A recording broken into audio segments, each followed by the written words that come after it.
Thank you, Mayor Hodges, and your leadership team and council members for inviting me to speak here today. I'm so excited to see so many of you here in this room today. And as the governor's second in command for emergencies, I'm so glad that no one got blew over in the wind this morning, because I don't think that I would have been able to respond and be here. So thank you all for being safe. Safe engagement is really good. Again, can you just give yourself a round of applause for just taking the time out to be a part of making sure that Minneapolis prospers. So, I have a gift. I know your collective journey here today. Just kidding. I saw the agenda. How many of you learned something new today? Show of hands. All right. How many of you reconnected with an old neighbor?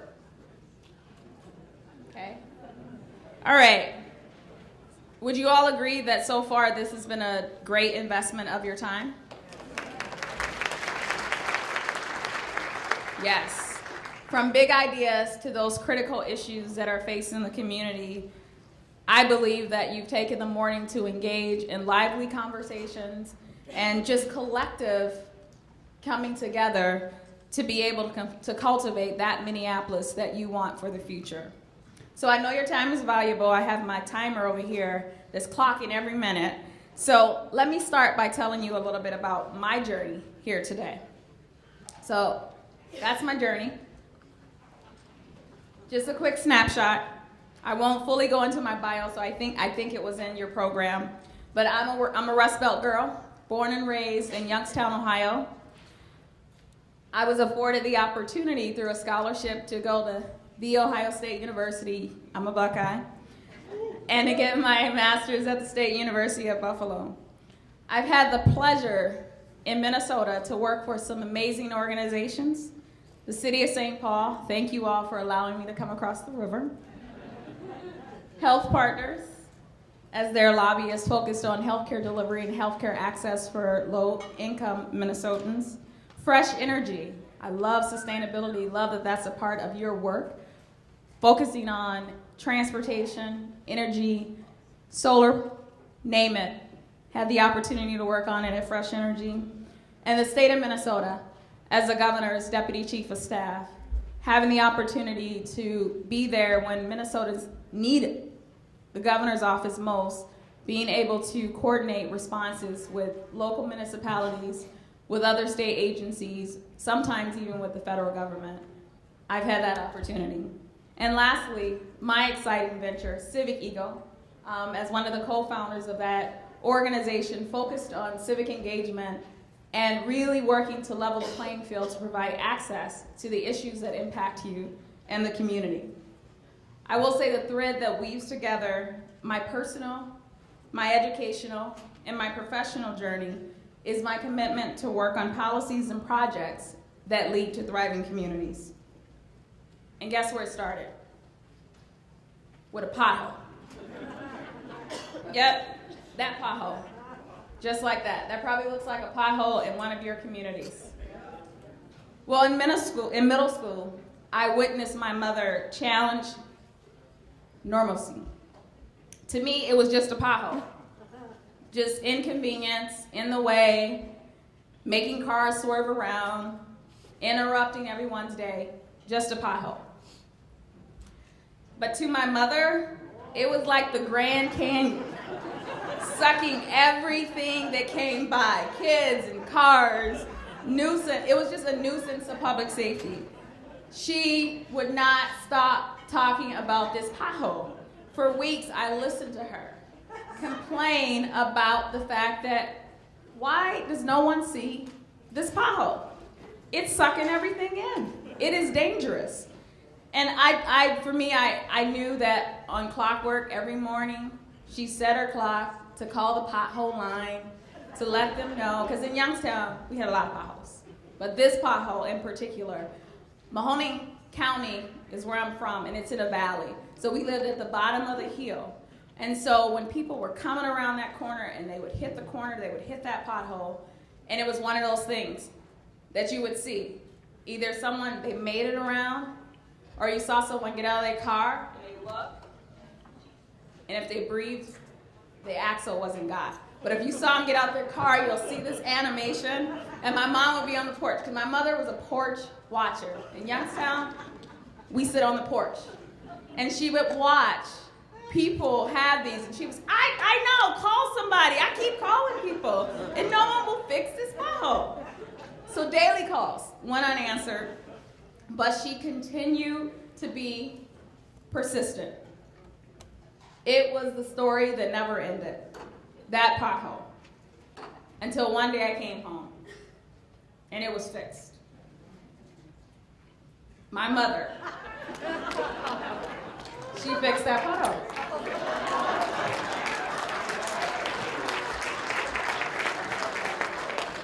I asked my mom, I was like, what happened? She said, I know people. I did it. But I tell you what, there's 5 potholes up the street. I don't have enough supplies. But I need you. I need you to continue to help me fill those potholes. In that moment, I watched ownership change.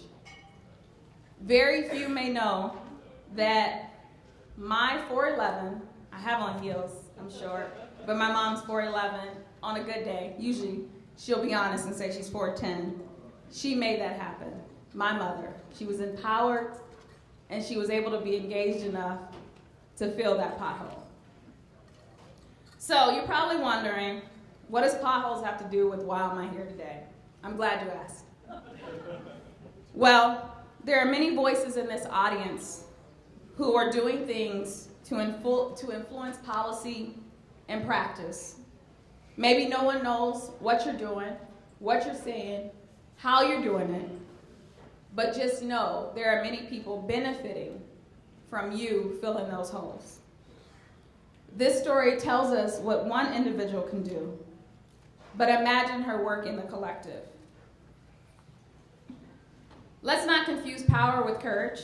What do I mean by courage? It took my mommy, to stand up to the system responsible for filling the hole, and she demanded change. Potholes, I believe, are a metaphor for communities suffering from lack of investment, lack of access, and the list goes on and on. The data is clear here in Minnesota and in pockets throughout Minnesota that not all people and places are benefiting. It's time now that we go beyond talking about equity, which, if I may say, is a word that has become so casually woven into our collective vocabulary that it's losing its value and intended significance. The reality is, it means different people. It means different things to different people. So let's not get lost in translation. I vote we disrupt the structures that inhibit success for all. Now is the time to be unapologetic about true access to opportunity. How many holes have you seen and driven past? Who's responsible for filling the holes in your community? Or is that's just the way it is? Please know that unknowingly reinforcing the status quo is not an option. We must do more. Yes, I know. Today is about big ideas, but does size really matter when you're changing community and changing lives? As stated by Malcolm Gladwell, to create one contagious movement, you often have to create many small movements first. The smallest things, if moved by the collective, can have the greatest impact.